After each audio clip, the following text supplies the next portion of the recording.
Monsieur Yves Laberge du Parti conservateur, bonjour. Bonjour. Monsieur Laberge, vous avez choisi de vous présenter dans Bécancour Nicolet Sorel, bien que vous ne soyez pas citoyen ou résident du comté. Pourquoi vous avez choisi ce comté-là? J'ai dit au Parti conservateur, donnez-moi un comté où il y a beaucoup de besoins et où un député conservateur pourrait faire la différence. Alors, ils m'ont dit, c'est le premier choix qu'ils m'ont donné. Ils ont dit Bécancour, Nicolet, Sorel. Et dans l'opposition, depuis 25 ans, ça fait 25 ans que ce comté-là, on n'en entend pas parler beaucoup au Parlement d'Ottawa. Il est déconnecté de ce qu'on fait au niveau du gouvernement, puis il était déconnecté du temps des libéraux aussi. Donc, il est temps qu'on ramène ce comté-là dans le caucus des députés du Parti conservateur. C'est comme ça qu'on vous a convaincu. C'est comme ça qu'on m'a convaincu. Mais l'autre chose qui m'a convaincu, je dois vous dire, c'est le fait qu'il y a eu beaucoup de candidats du NPD à la dernière élection qui ont été élus et qui n'ont pas livré la marchandise, qui ne se sont pas présentés au Parlement, qui n'ont pas travaillé pour leur comté. Et lorsque j'ai vu que les NPD, au début de la campagne, étaient les premiers à placer leur pancarte, les premiers à vouloir passer au chèque de paye à la soupe, je me suis dit, mais non, c'est pas ça le travail d'un député. Le député doit se dévouer pour son comté. Oui, les NPD vous a inspiré aussi en voyant justement le nombre de candidats méconnus qui ont été élus pour aller dans le sens d'un vote d'opposition. Là, vous vous êtes dit, même si je suis pas connu, j'ai ma chance si je représente un bon parti. Si je représente un bon parti, mais aussi, il faut bien le dire, au niveau fédéral, les circonscriptions sont tellement grandes, comme la nôtre, qui commence à Deschaillons-sur-Saint-Laurent, qui inclut Bécancour, Nicolet, Manceau, Sorel, Saint-Ours, des réalités très différentes. Alors, si je voulais devenir maire de Sorel, je serais mal pris. Et là, lancez pas de rumeurs, c'est pas le cas. Je veux pas être candidat à la mairie. En revanche, au niveau de la députation au niveau provincial ou fédéral, là, ça n'a pas d'importance. Et il faut se dire aussi que le député, la moitié de son temps, il le passe à Ottawa, là où se trouve le Parlement, les ministres, le caucus des députés, c'est là où se trouve le pouvoir. C'est pas la première fois que vous vous présentez sous la bannière du Parti conservateur. La deuxième. C'est la deuxième. Donc, vous partagez les valeurs de ce parti-là. Oui. Qu'est-ce qui vous plaît dans ces valeurs, dans les valeurs du Parti conservateur? Ben, vous savez, moi, je viens d'une famille conservatrice. Mes parents, mes grands-parents étaient des conservateurs. Des Bleus? Des Bleus, oui. Oui. Et puis aussi, c'est sûr que je regarde les autres partis, je suis sociologue, je suis la politique, je regarde tout ça. Les libéraux nous ont habitués à la corruption beaucoup, la commission Gomeray, le scandale des commandites, tout ça. Je crois que même si beaucoup des anciens députés libéraux sont à la retraite, je crois qu'il existe encore quelque chose de malsain dans le Parti libéral. Alors, pour ça, je m'y oppose. Alors que du côté du NPD, mais je crois que ils ne sont pas prêts. C'est encore trop approximatif. Alors que chez les conservateurs, il y a une rigueur budgétaire.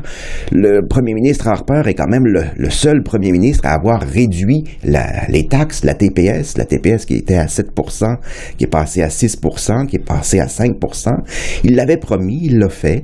Donc, il y a une rigueur dans la gestion budgétaire qui me plaît, alors qu'au niveau provincial, les impôts augmentent, alors qu'au niveau municipal, les taxes municipales augmentent d'année en année, mais au moins au fédéral, il y a des diminutions, et ça, c'est assez exceptionnel. Et pourtant, au Québec, même si M. Harper a un certain succès dans les autres provinces, au Québec, M. Harper ne semble pas rejoindre les Québécois. C'est quoi le problème de perception des Québécois? Il y a un problème.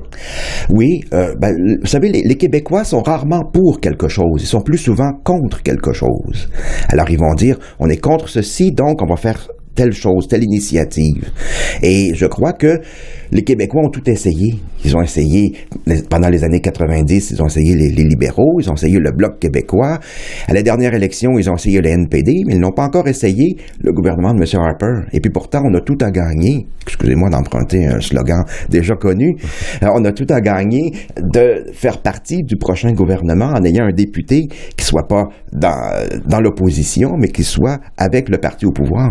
C'est comme ça que vous pensez convaincre les électeurs du comté ici d'adhérer au programme du Parti conservateur? C'est leur choix. Vous savez, les électeurs, si le matin des élections se réveillent en disant tout le monde, on vote pour les marxistes-léninistes, ben ça va être les marxistes-léninistes qui vont être élus. S'ils décident de voter pour les Verts, ben ça va être les Verts qui vont être élus. Et moi, je crois qu'on a tout à gagner en votant pour les conservateurs. Vous avez des choses à proposer, des projets, un plan d'action, j'imagine, au plan national, puis au plan régional. Si on commençait par le plan national, oui. On peut résumer en trois projets d'action que vous aimeriez faire avancer si vous étiez élu et si le Parti conservateur gouvernait le pays. Eh ben, vous savez, c'est le Parti conservateur, c'est le parti de la saine gestion, donc éviter les déficits, éviter les hausses d'impôts, baisser la TPS. Là, elle est à 5%, on n'annonce pas qu'elle va réduire davantage, elle va rester à ce niveau-là, mais on ne l'augmentera pas. Et c'est ce qui nous distingue de nos adversaires qui, eux, veulent créer d'autres déficits et éventuellement augmenter les impôts. Alors, ça c'est quelque chose qui déjà rejoint les électeurs. Au niveau régional, la région a un problème, c'est que depuis un quart de siècle, et c'est long, un quart de siècle. Depuis un quart de siècle, la région est déconnectée et coupée du pouvoir parce qu'elle est toujours dans l'opposition. C'est pas un mal d'être dans l'opposition, mais on ne peut pas toujours être dans l'opposition. Pour un comté qui a tant de besoins et qui a des besoins si diversifiés, il faut de temps en temps que le député qui représente la région soit assis à côté des députés qui forment le caucus du premier ministre. Oui, mais justement, quels sont les besoins du comté, selon vous?